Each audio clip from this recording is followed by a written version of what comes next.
4월 6일 수요일 매일 성경 묵상을 시작합니다. 오늘 함께 나눌 말씀은 요한복음 15장 18절에서 27절 말씀입니다. 요한복음 15장 18절에서 27절 말씀을 제가 봉독합니다. 세상이 너희를 미워하면 너희보다 먼저 나를 미워한 줄을 알라. 너희가 세상에 속하였으면 세상이 자기의 것을 사랑할 것이나 너희는 세상에 속한 자가 아니요 도리어 내가 너희를 세상에서 택하였기 때문에 세상이 너희를 미워하느니라. 내가 너희에게 종이 주인보다 더 크지 못하다 한 말을 기억하라. 사람들이 나를 박해하였은즉 너희도 박해할 것이요 내 말을 지켰은즉 너희 말도 지킬 것이라. 그러나 사람들이 내 이름으로 말미암아 이 모든 일을 너희에게 하리니 이는 나를 보내신 이를 알지 못함이라. 내가 와서 그들에게 말하지 아니하였더라면 죄가 없었으려니와 지금은 그 죄를 핑계할 수 없느니라. 나를 미워하는 자는 또 내 아버지를 미워하느니라. 내가 아무도 못한 일을 그들 중에서 하지 아니하였더라면 그들에게 죄가 없었으려니와 지금은 그들이 나와 내 아버지를 보았고 또 미워하였도다.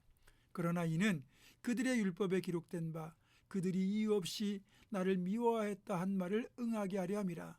내가 아버지께로부터 너희에게 보낼 보혜사 곧 아버지께로부터 나오시는 진리의 성령이 오실 때에 그가 나를 증언하실 것이요 너희는 처음부터 나와 함께 있었으므로 증언하느니라. 아멘. 여러분, 세상에서 예수 믿는 사람들이 환영받는 일은 극히 드뭅니다. 그럴 수밖에 없는 이유는 예수 믿는 사람들이 나쁜 짓을 많이 해서 그렇다기보다는 세상이 사탄의 어둠의 권세에 사로잡혀 있기 때문에 본능적으로 빛의 자녀들을 싫어하기 때문입니다. 우리가 세상을 향하여 아무리 섬김의 자세를 가지고 평화의 손을 내밀어도 한계가 있을 수밖에 없는 이유가 여기에 있는 겁니다. 빛과 어둠이 함께할 수는 없죠. 따라서 우리가 아무리 믿지 않는 이웃을 향하여 친절을 베풀고 가까이 다가가길 원해도 전부 다 좋은 결과를 거두기는 힘든 법입니다. 25절에 보면 저희가 나를 이유 없이 미워하였다라고 기록되어 있는 것처럼 이유 없이 그냥 기독교를 싫어하는 사람들 많습니다. 특별히 교회나 예수 믿는 사람들에게서 피해본 것도 없는데 그냥 기독교라는 것이 싫어서 기독교를 싫어하는 사람들이 있습니다. 이런 마음은 하나님이 주신 마음이 아니죠. 사탄이 주는 마음입니다. 이런 사람들은요, 내가 왜 이유도 없이 교회를 싫어하고 예수 믿는 사람을 싫어할까라는 고민조차 하지 않습니다.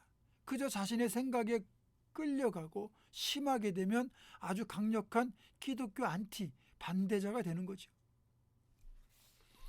감리교의 창시자 요한 웨슬리는 복음을 전하는 과정에서 많은 핍박을 받았던 신앙인입니다. 어딜 가든지 반대하는 사람들 때문에 굉장히 위협과 공격을 당하곤 했는데 한 번은 웨슬리가 말을 타고 길을 가던 중 문득 자기가 지난 3일 동안 아무런 핍박도 받지 않았다는 사실이 떠올랐어요. 그래서 웨슬리는 말에서 바로 내려서 하나님께 무릎 꿇고 기도를 시작했습니다. 주님, 저에게 무슨 잘못이 있습니까? 이상하게 3일 동안 핍박이 없습니다. 그렇게 기도하고 있는데 마침 그 옆을 지나던 어떤 사람이 그 자리에 요한 웨슬리가 있는 것을 알아보고는 돌을 집어 던졌다고 합니다. 돌은 빗나갔지만 그 순간 웨슬리는 주님, 제가 타락하지 않았군요 하면서 바로 감사의 기도를 드렸다고 합니다. 솔직히 우리가 세상으로부터 미움을 당하지 않으면 신앙인으로서 뭔가 문제가 있는 건 아닌지 한번 돌아봐야 됩니다. 이렇게 기독교를 반대하는 사람들, 이들 안티 기독교라고 하는데 이들은 기독교를 드러내놓고 욕을 해요. 그리고 이들은 기독교를 비하해서 개독교라고 불러요. 개 같은 종교라는 의미로 비하시킨 건데 참 마음이 아픈 이야기잖아요. 그리고 이들은 기독교의 진리에는 관심이 없이 그냥 그들에게 드러난, 그러니까 실수하고 잘못을 저지른 기독교인들의 행위와 관련하여 그것을 확대시키고 집중 거론하며 그냥 기독교를 깎아내리고 욕을 합니다. 거기에다가 교묘하게 기독교를 옹호하는 척하면서 오히려 더 기독교가 공격받도록 유도하는 경우도 있죠. 예를 들면 기독교를 이제 욕하는 그런 글 밑에다가 그렇게 하면 예수님께 저주받습니다라는 댓글을 일부러 달아놔요. 그러면 이제 그 댓글을 보는 사람들은 역시 이 개독은 문제가 많고 배타적이고 저주를 밥 먹는 것처럼 한다고 또 욕을 하게 되죠. 물론 우리는 이런 비판과 시각에 대해서 겸허하게 받아들이고 고칠 건 고쳐야죠. 그러나 분명히 알아야 될 것은 이렇게 기독교를 극히 미워하는 사람들의 출발점을 우리가 잘 봐야 됩니다. 그들의 출발점은 사탄이요 세상입니다. 그들은 사탄의 계략에 선봉대 역할을 하고 있는 셈이죠. 기독교가 정말 참된 기독교가 되도록 애정을 가지고 충고하고 비판하는 것과 그냥 무조건 기독교라면 이를 갈고 덤벼드는 것은 구별할 필요가 있습니다. 그리고 우리를 그렇게 미워하는 사람은 결국 우리의 친구가 되시고 구주가 되시는 예수님을 미워하는 것이고 예수님을 보내신 하나님을 미워하는 것이에요. 주님은 우리 죄를 위하여 죽으시고 부활하셨지만 아직까지 세상은 아들 되신 예수 그리스도가 다시 살아나셨으며 머지않은 때에 반드시 다시 오실 걸 모르고 있습니다. 그러니까 끝까지 회개하지 않고 주님을 거부하다가 결국 마지막 때에 심판을 받게 되겠죠. 여러분, 우리는 그래서 세상에 대하여 빛으로 소금으로 살아가야 합니다. 물론 여기서 한 가지 우리가 분명히 알아야 할 사실이 있어요. 우리가 빛으로 소금으로 온전하게 살진 못하더라도 그렇다고 해서 우리 하나님의 영광과 거룩하심이 훼손되지는 않는다는 거예요. 왜냐하면 하나님은 스스로 영광을 받기에 합당하신 분이기 때문입니다. 다만 우리는 우리의 삶을 통하여 하나님의 영광을 다른 사람들이 볼 수 있도록 돕는 도구가 되어야 한다는 거죠.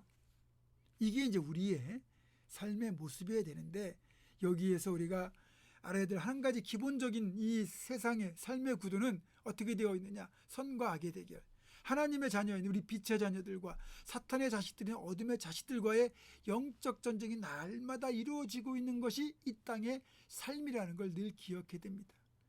따라서 우리는 이 싸움의 주권을 하나님께 내어 맡기고 포도나무 줄기가 되시는 주님께 꼭 붙어 있어야 됩니다. 그렇게 하면 최후의 승리는 우리의 것이 될 것이고 그 끝은 해피엔딩이 될 겁니다. 상대방을 굴복시키고 제압시키는 것이 아니라 서로 사랑하며 섬기는 형제와 자매로 우리는 결국 그들을 이끌어야 됩니다. 그렇게 되면 그 마지막 날에는 주님이 다스리는 가장 평화롭고 복된 세상, 천국이 우리의 삶에 실현될 것입니다. 그날까지 믿음을 지키고 말씀대로 살아가는 우리가 되기를 주님의 이름으로 축원합니다. 기도하겠습니다. 거룩하신 하나님, 영광받기 합당하신 하나님, 우리를 욕하고 미워하는 세상을 향하여 우리는 정말 주님의 마음으로 섬기고 사랑하되 빛과 소금으로 살아가게 하시고 결국은 이 선과 악의 대결, 빛의 자녀들과 사탄의 자식들과의 이 대결 속에서 그 싸움의 주권을 하나님께 내어 맡기고 줄기 대신 주님께 꼭 붙어있는 우리가 될 수 있도록 주여 도와 주시옵소서. 예수님의 이름으로 기도하옵고 이제는 우리 주 예수 그리스도의 은혜와 하나님의 사랑과 성령의 교통하심이 이 영적 싸움의 주권을 하나님께 맡기고 포도나무 줄기 대신 주님께 꼭 붙어 있기로 다시 한번 굳게 결단하는 사랑 모든 성도들, 이들의 삶과 가정과 생업과 앞날과 우리 교회 위에 지금부터 영원토록 함께 하시옵기를 간절히 축원하옵나이다. 아멘.